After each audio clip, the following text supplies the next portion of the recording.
Bonjour à tous, bienvenue sur Focus Assist. Aujourd'hui, je vais vous parler des différentes valeurs de plan au cinéma.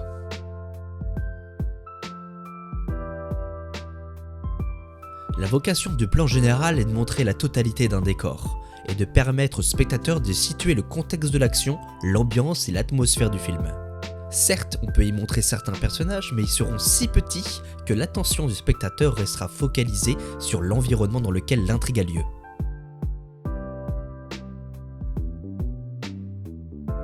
Contrairement au plan général évoqué juste avant, ici, dans le plan large, les personnages prennent plus de place. Le plan large sert à montrer le sujet dans son environnement et à voir les interactions entre les différents personnages. Le plan large est fréquemment utilisé dans les cas suivants, début de séquence, fin de séquence, mais l'on s'en sert également pour montrer des scènes d'action limitées à certains personnages du film.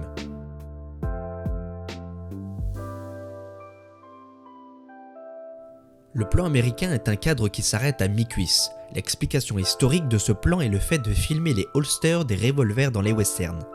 Grâce au plan américain, le réalisateur met clairement en avant les actions des personnages, sans compter que l'on peut cadrer deux personnages côte à côte. Par conséquent, le plan américain est très utilisé dans les dialogues, mais également pour les scènes où il est nécessaire de rendre les actions des personnages beaucoup plus visibles. Le plan taille montre l'action.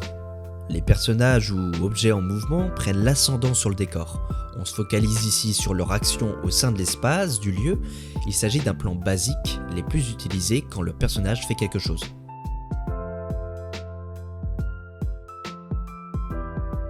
En cadrant juste en dessous de l'épaule, cela permet de donner un peu plus de contexte ou de montrer une action avec les mains. Il va donc se concentrer sur le visage, ce qui permet au spectateur de se rendre compte de la psychologie, des émotions et des intentions du sujet filmé. Le gros plan permet de se focaliser sur le visage du sujet filmé.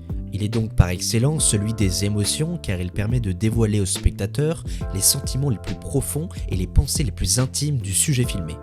Ce qui permet à ces derniers de s'identifier au sujet filmé ou au contraire de le rejeter. Lorsque le gros plan porte sur un objet, on parle de plan serré.